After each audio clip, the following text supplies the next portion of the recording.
76ers drop a tough one to the Lakers on the day of the NBA trade deadline. 119 to 115. Sixers go to 29 and 22. Lakers go to 31 and 19. I'm Coy Camiscioli from Philly Sports Talk.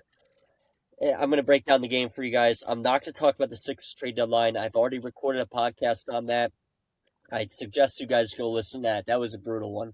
I'm going to try to not carry my emotions from that podcast into this one. I was originally just going to do one podcast for both things, but I couldn't do it. I was so mad about the NBA trade deadline, and I'm mad about this game too. I'll get into that in a few.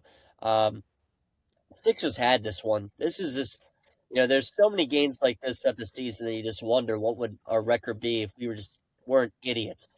And I mean, just to be simple with you guys. So, all right, I'm getting into the game notes. My game notes. First half was great. Sixers start on a 20-10 run, forcing the Lakers timeout. I'm thinking to myself, we're gonna go win 6 straight. I was feeling great. We led at the end of the first quarter, 27-21.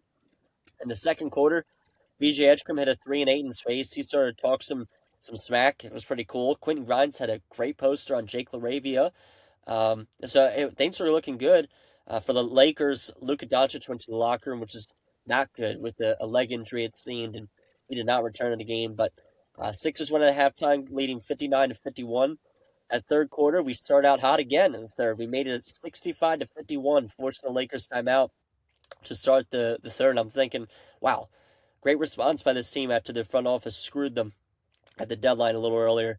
Joel Embiid was cooking, but Lakers hung in. They never let it get out, they never let the Sixers get carried away and just, they hung in there. And Tyrese Maxey, he picked up his fourth foul with 2.5 minutes left in the third, and after this, it just went downhill for the Sixers. The Lakers got it within 2 with a minute and a half left, and we go into the fourth, leading just 87-85. And to start the fourth, Lakers, they took their first lead to really start the quarter, and it was ugly from there. The Sixers got out of whack, bad offensive possessions, and the momentum change just got to us, and there was nothing we could do about it. Lakers go up 97-89. We finally called timeout. The big difference was they were pressing hard on defense, applying pressure. They weren't playing like a full court press, but they had three players in our zone or in our half, and they were play very tight when we'd touch half court line. So this is it's a firm reminder of why this team can't win in the playoffs and why they never have, because this is how games are in the playoffs, especially down the stretch. And again, if you were a big-time fan of the Sixers, you've watched the past 7 years or so when, they started to make the playoffs every single year, you know that this is a huge reason why we don't win, because we get crazy and ridiculously stupid when we have a team that's, playing really intense and tight defense and sending some doubles to Joel Embiid. There's nothing we can do. The offense goes completely stale. We take terrible shots. It's iso ball. There's no offense being run. And it just goes to complete crap, to be honest with you. So we also, I think, timed Joel Embiid's minutes wrong in this game because he was on the bench with around 5.5 minutes left, and I think he came in with around 3 minutes left or so. I don't really see the point in that. But the Lakers, they go up 110-94 with 3:50 left, and just like this team all year, that you play a bad second half, but you try to start playing real basketball again with 3 minutes left, but the hole's too deep that you dug, so the game's over. So the one highlight down the stretch where I was like, wow, there's actually a chance here. Sixers were down 6 points with like 30 seconds left, and Edgecombe got a huge steal off an inbound and put up a crazy 3 that landed. And we get the game within 3 with 28 seconds left. And this is just, what I'm about to say is just so unbelievably stupid, right? 27 seconds left, down 2 points. Lakers are dribbling the ball up. Austin Reeves crosses half court. Now, listen, I know we technically don't have to foul because we're going to have time after the shot, since 24-second shot clock, obviously. I know there's not going to be much time, but the Lakers might shoot before that if they get a clean look. Or, maybe we can wait to send a double a little later. No. We send a double at the logo, leaving Joel Embiid by himself on the baseline with 2 Lakers players. Easy pass, easy 2 passes, slam dunk. Slam dunk. Easy. What the hell are we doing, man? What the hell are we doing? I don't know if that was a Nick Nurse call, which I think it was a Nick Nurse call. If it is, what a dumb call. And listen, I don't want to hear anybody say in hindsight, no, you don't know why? Because I was screaming from my couch when I saw that we sent the double on the logo to Austin Reeves, thinking, what the hell is this doing? What the hell are we doing? Yeah, send the double, bang, bop, dunk. Two easy passes. It wasn't even contested. Just an easy 2 points. We go down 4 points.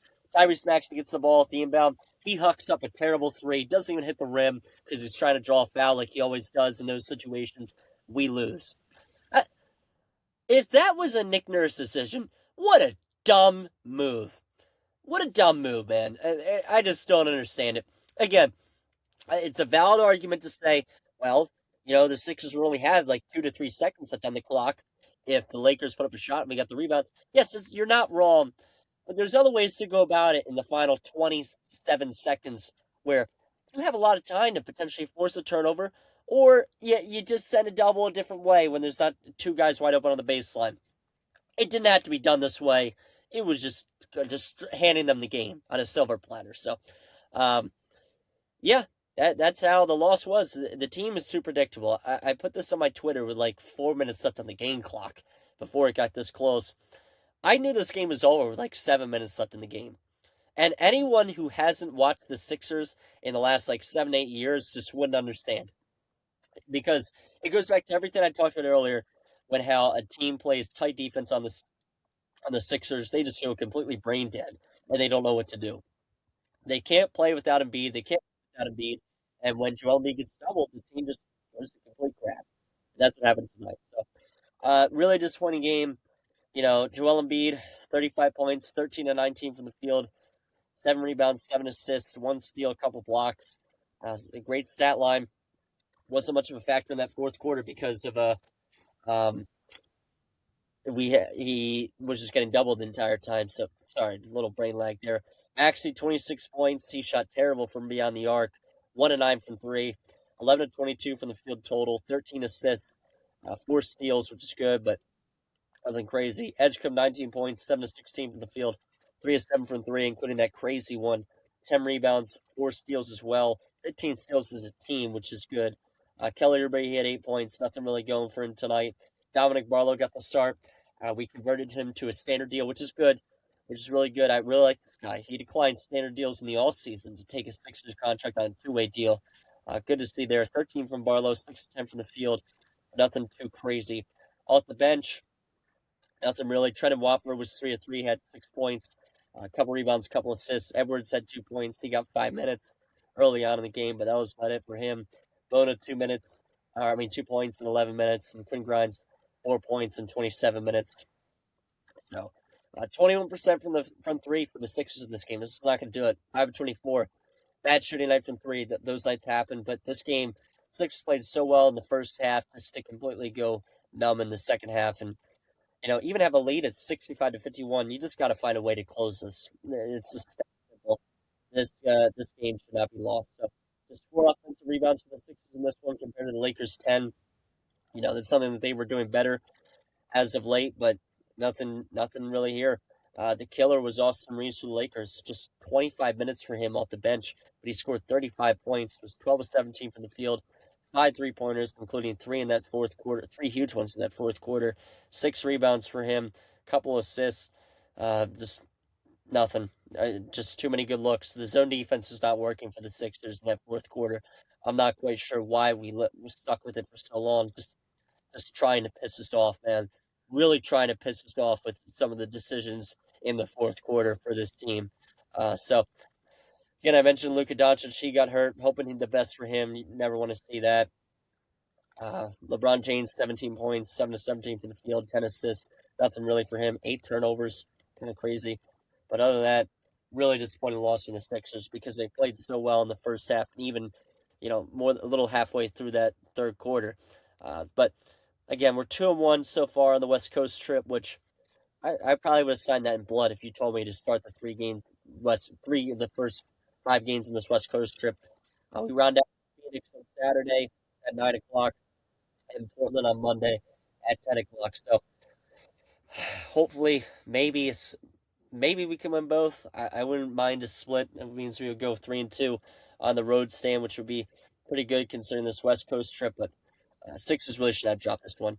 Quick standings update. We still hold the 60. We're 8.5 back of the Pistons for first place. It's not really realistic. One game back of the Raptors for the 5 seed. 1.5 back for the Cavs for the 4 seed.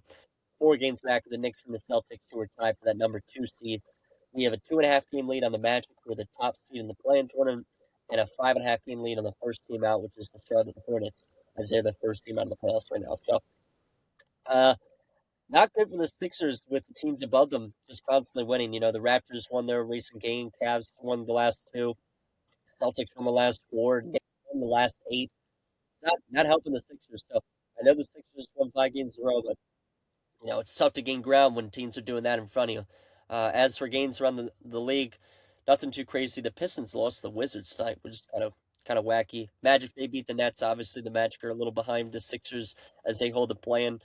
Hawks beat the Jazz. Raptors took down the Bulls, so that obviously hurts us. But other than that, nothing that really affects the Sixers. So tough loss tonight. I'll be back for the upcoming Sixers game, guys.